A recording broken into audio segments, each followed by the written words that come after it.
Well, you see, when Married with Children was canceled, it was canceled in between seasons. Married with Children was outrageous on screen, but behind the scenes, it was pure madness. From a banned episode that terrified Fox, to Meghan Markle lurking in the background. I grew up on the set of Married with Children every day after school for 10 years. I was there. Wow. And Kramer nearly playing Al Bundy. The off-camera chaos makes the show look tame. Get ready to witness 20 weird facts about Married with Children, 1987, you never knew. Strippers served lunch. Back in 1989, Married with Children landed one of comedy's most unhinged icons for a guest role, Sam Kinison. Do you know what kind of woman you get in heaven driving around a 78 Pinto? He was cast as Al Bundy's guardian angel in the Christmas special, It's a Bundyful Life. But let's just say Kinison didn't exactly bring peace on Earth to the set. On his first day of filming, he mooned the cast and crew. The reaction? Less laughter, more horror. So how did he apologize? Like any completely normal person would. By throwing a birthday dinner at Spago, Los Angeles' legendary celebrity restaurant. And if that wasn't enough, Kinison upped the chaos the next day by showing up late to set and bringing strippers to serve lunch. Yes, actual exotic dancers. In costume, walking around craft services was like it was Vegas at noon. The cast and crew just sat there, eating sandwiches while dodging fishnets and glitter. But wait, it gets worse. Director Jerry Cohen later said Kinison threatened him with a gun after a late-night visit involving a missing girlfriend. Because of course, this story ends with a loaded weapon. Producer Richard Gere summed it up best. Kinison's behavior was a warning of what the show could have been if he'd been cast as Al Bundy, which, fun fact, he almost was. Character 7 vanished. Midway through the show's run, producers decided to shake things up. Ratings were steady, the core cast was locked in, and the formula was working. But someone decided it was time to add a new character. Enter 7, a young boy who suddenly arrived at the Bundy house as the forgotten child of distant relatives. That's okay. I'll just live with Mommy and you. Daddy. From his very first episode, the dynamic shifted. The show now had a little kid running around, which instantly changed the rhythm of the jokes. Scenes felt different. Dialogue slowed down. Fans were confused. Critics were harsher. The idea was simple. Inject fresh energy by throwing a wild card into the mix. But there was one major problem. It didn't work. At all. The character wasn't a natural fit with the rest of the cast. He was too young for the show's sarcasm, too innocent for the darker humor, and never quite found a role in the family dynamic. Instead of lifting the energy, he felt like a distraction, and it didn't take long for the writers and the audience to realize it. So what did they do? They removed him. Quietly, with no explanation. In one episode, he's there. The next, gone. No send-off, no teary goodbyes. He just vanished from the Bundy house like he never existed. There was a half-joke later on. His face showed up on a milk carton in the background of a scene, but that was it. The writers never addressed his fate seriously, and the show moved forward as if the character had never been introduced. It became one of the most infamous examples of a sitcom abandoning a failed idea without apology. In hindsight, it's almost impressive. Most shows force characters to the finish line, no matter how badly they land. Married with Children had no such patience.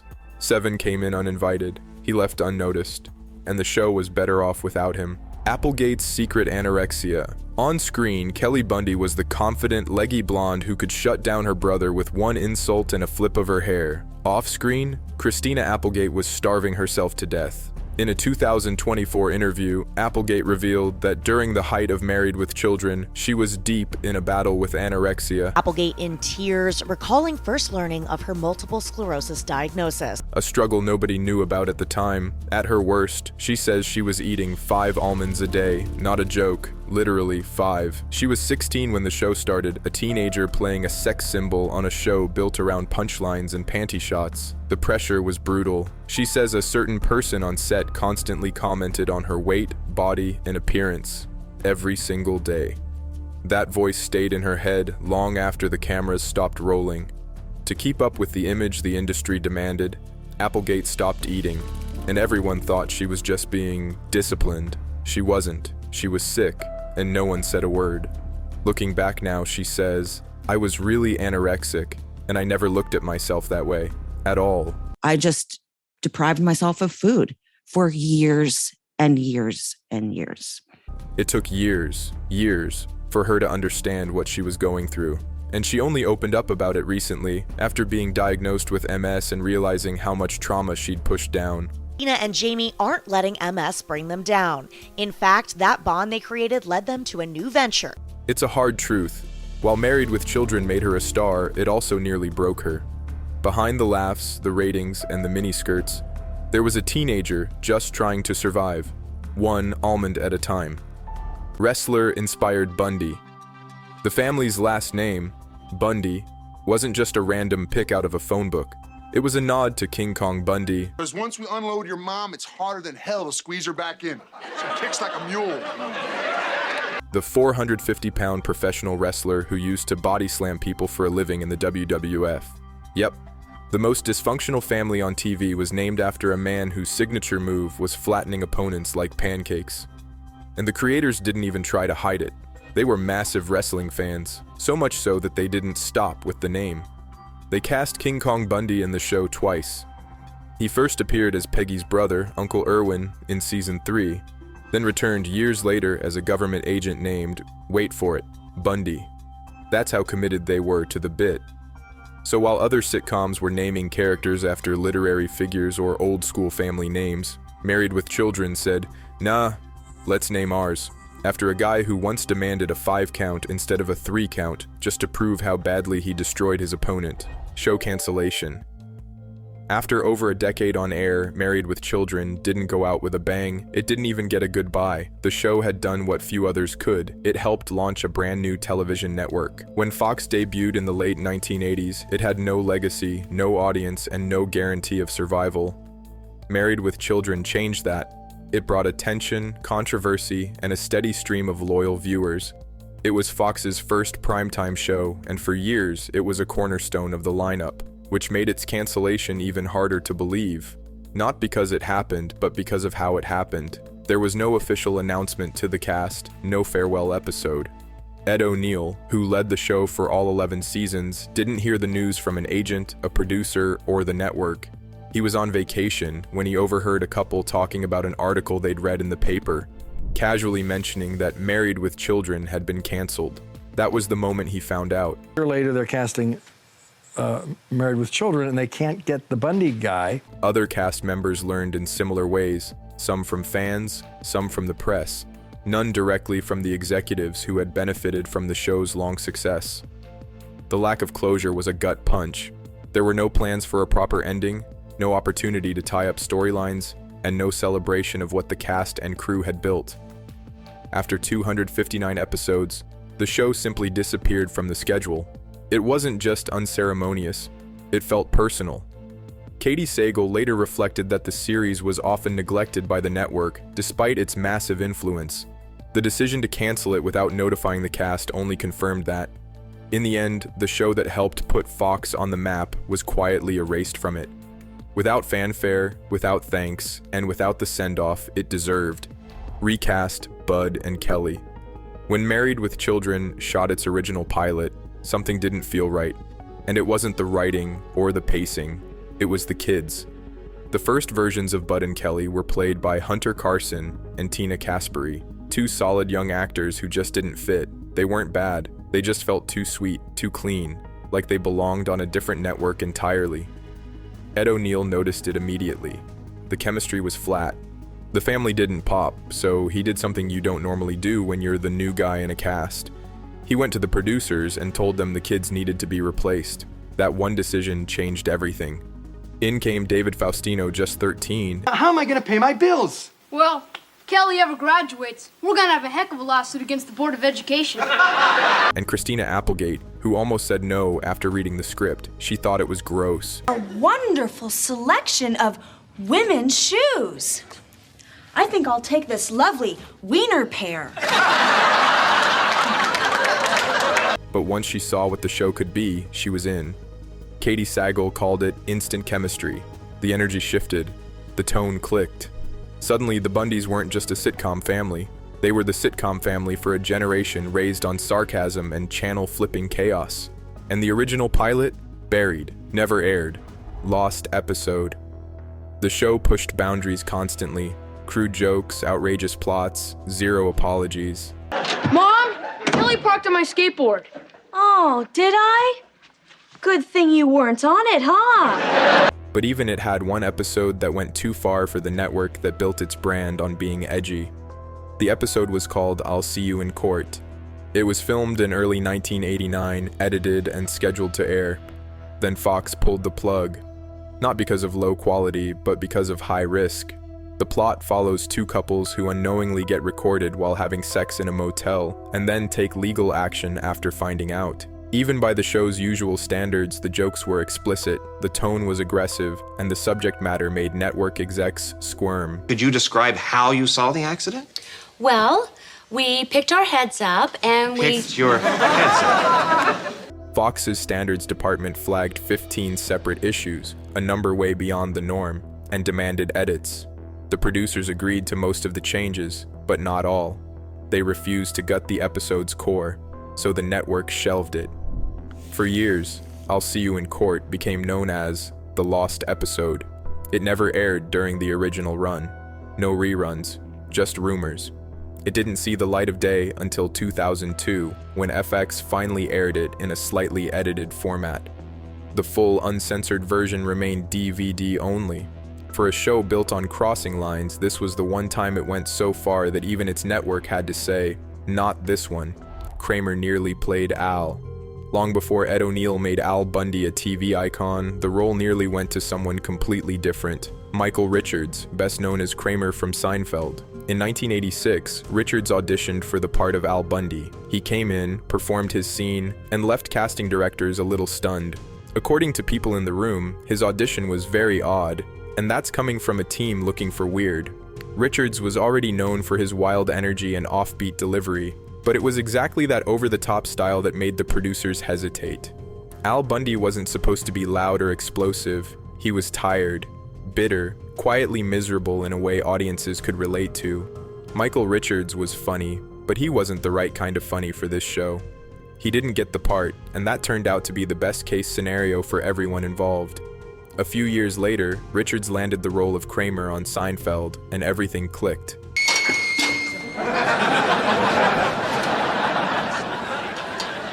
That twitchy, unpredictable energy didn't work for a defeated shoe salesman, but it was perfect for Jerry Seinfeld's eccentric neighbor. Looking back, it's one of those what-if casting stories that make you realize how thin the line is between totally wrong and absolutely perfect. Divine's death before filming. The show had its share of bizarre moments, but one of its most shocking stories didn't happen on camera. It happened the night before. In 1988, producers lined up a guest appearance from Divine, the legendary drag icon made famous for outrageous collaborations with filmmaker John Waters. Known for Pink Flamingos and Hairspray, Divine was set to play Uncle Otto in the Season 2 finale, All in the Family. The casting was inspired, a boundary-pushing performer joining a boundary-pushing sitcom. Everyone expected fireworks. Divine showed up to rehearsals at Sunset Gower Studios, ran lines with the cast, and prepared for taping the next day. The energy was high, the role was a perfect fit. But that night, tragedy struck.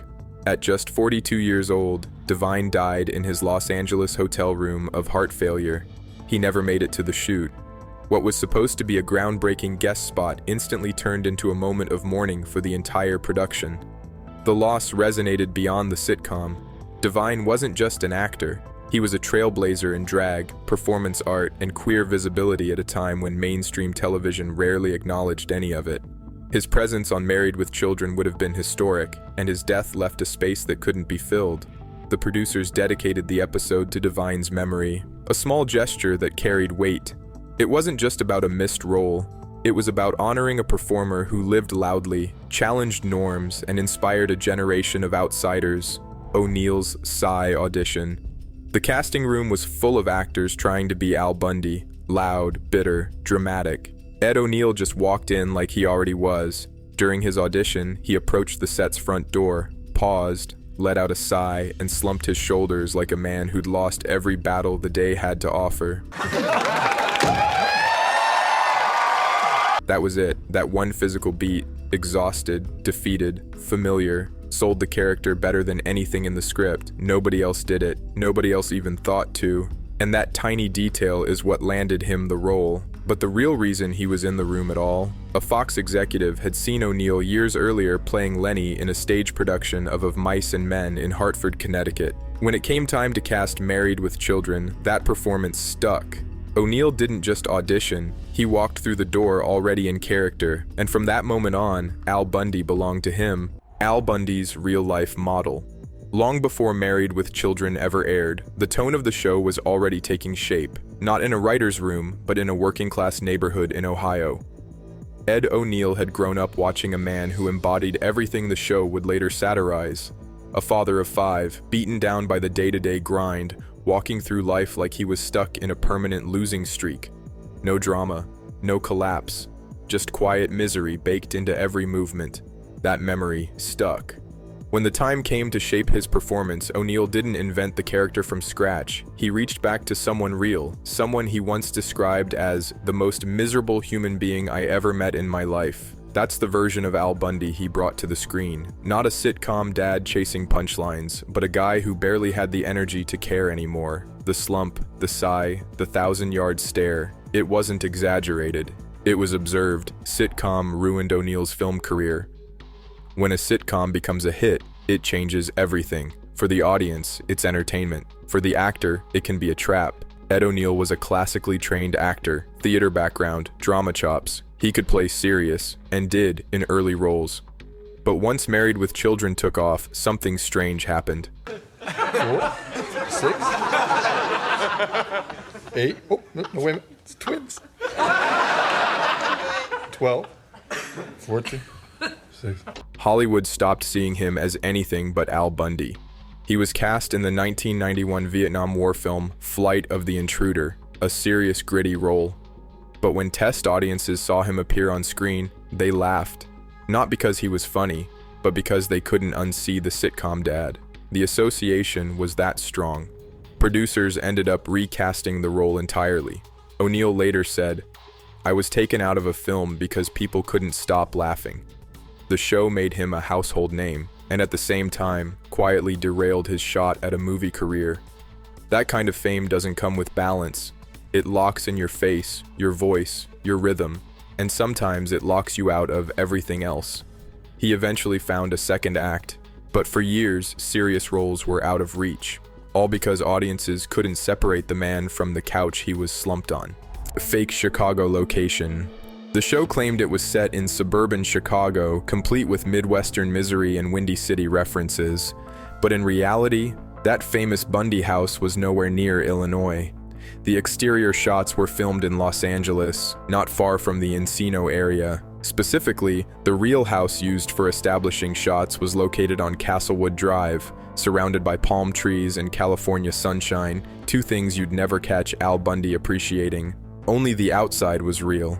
Every interior scene, the couch, the stairs, the eternal living room arguments, was built on a soundstage. The irony? That modest middle-class home audiences saw every week had a zip code deep in a high-end Los Angeles neighborhood. On screen, it was a rundown battleground of family dysfunction. Off-screen, it was real estate worth a fortune, Sagal styled herself. In the early days of Married with Children, everything was scrappy. The set, the budget, even the styling. For the first few seasons, what viewers saw on screen came straight from Katie Sagal's closet. A clean house is a safe house. Yeah, right.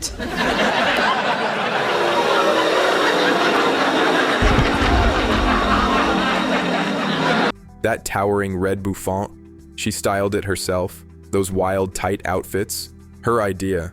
She leaned into the look because the character demanded something loud, clashing, and just a little chaotic.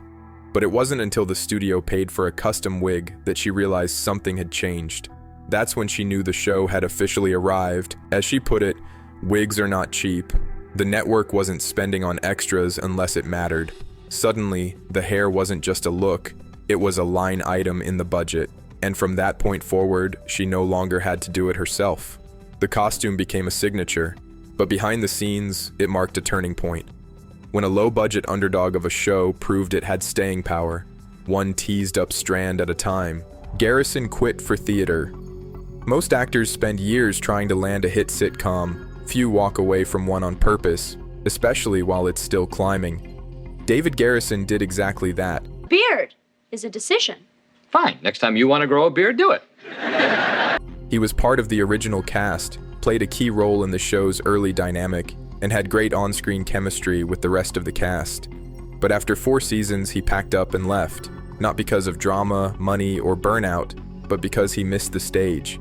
Garrison was a seasoned theater performer before television came calling, and once the show found its rhythm, he knew it was time to return to what he loved most, live performance. He went back to Broadway, where he built an acclaimed stage career in musicals and dramas alike. Still, the show didn't let him leave without a parting shot. On his last day of filming, the producers gave him a gift, a clock, engraved with a message thanking him for his time, and reminding him that in the theater, you have to be on time. Classic send-off, no hard feelings, just a good joke and a clean exit. Not many people leave a hit sitcom by choice, but he did, and never looked back. Meghan Markle uncredited role. Before the headlines, the royal titles, and the global spotlight, Meghan Markle had her very first brush with Hollywood, sitting quietly in the background of a Married with Children episode, wearing a Catholic school uniform. She wasn't a guest star. She wasn't credited. She was just an extra, part of a gymnasium crowd during the season 9 episode titled The Undergraduate, which aired in 1995. If you pause at just the right moment near the end of the episode, you can spot her seated on stage, watching as Kelly Bundy delivers a speech before her diary gets publicly read. There was no big moment, and no hint that the quiet schoolgirl in the background would one day marry into the British royal family. Her appearance wasn't some early acting break. It wasn't even part of a plan. It was simply a matter of geography. Her father, Thomas Markle, worked as the show's lighting director and later director of photography. Meghan often came to set after school, and when the production needed extras to fill a scene, she was sometimes asked to step in. Years later, she would reflect on how strange it was to grow up around that kind of show. In interviews, she recalled being told to avoid certain scenes because the content wasn't exactly suited for kids, especially not ones in Catholic school uniforms. Ed O'Neill even remembered her years later during a talk show appearance. When shown a photo of Meghan as a child, he recognized her instantly and mentioned how often she was on set. At the time, no one could have guessed who she'd become. But there she was, in the background of one of television's most famously inappropriate sitcoms, years before Buckingham Palace or global tabloid obsession ever entered the picture. Failed spin-off. With a long-running hit on their hands, the next move seemed obvious. Spin it off. Producers tried, more than once, and every time it fizzled. The biggest attempt came in 1991 with a show called Top of the Heap, centered around one of Kelly Bundy's many forgettable boyfriends, Vinny Verducci. I am not home. Then is it okay if I wait? He and his dad, played by Matt LeBlanc and Joseph Bologna, were given their storyline. He's so cute. He thinks he has a vote. 2 working-class guys trying to climb the social ladder by crashing high society. It aired 6 episodes, ratings tanked. That was that. A second attempt, Vinny and Bobby, aired in 1992. Same character, same idea, different setting, different supporting cast. It didn't last either. The problem wasn't the talent, it was the setup. The magic of Married with Children came from the chemistry of the Bundy family. Loud, petty, dysfunctional, and trapped under one roof. Once you pulled one person out and tried to build a new world around them, it just didn't hold up. Audiences weren't interested in side characters without the main chaos crew, so the spin-offs faded fast, and the originals stayed put. Walk of Fame shoe store. When the star finally arrived, it didn't land in front of a studio, a theater, or some red carpet landmark. It landed outside a shoe store. After decades in television, Ed O'Neill received his star on the Hollywood Walk of Fame in 2011. But instead of placing it somewhere generic, organizers leaned into the legacy. They deliberately set it in front of a DSW shoe store as a nod to the job that defined one of TV's most reluctant working men. For years, he played a character stuck selling women's shoes, day after day, heel after heel, misery after misery. That detail became a running joke in the series. Now,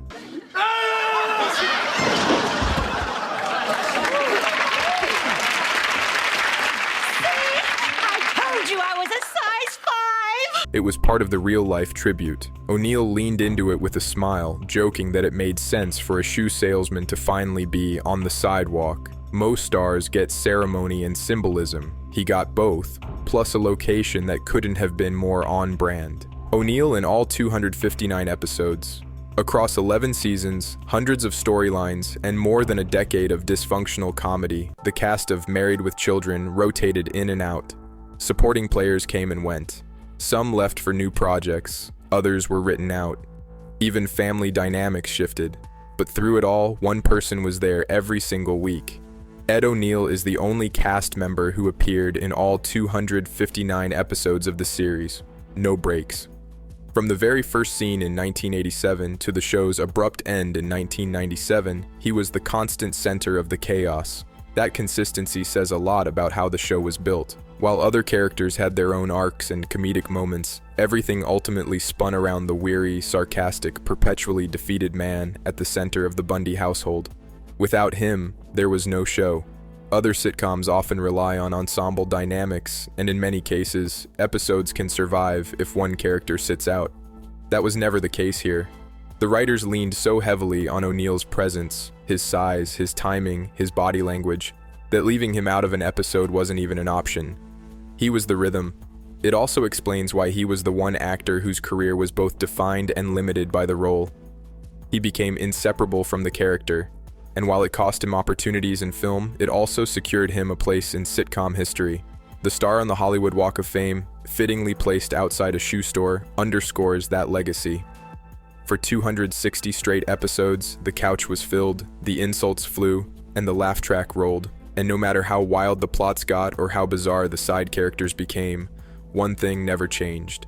Ed O'Neill showing up, slumping through the door, and carrying the entire dysfunctional circus on his back. Fox's first prime show. Before The Simpsons, American Idol, and anyone took Fox seriously, there was Married with Children. There was nothing else.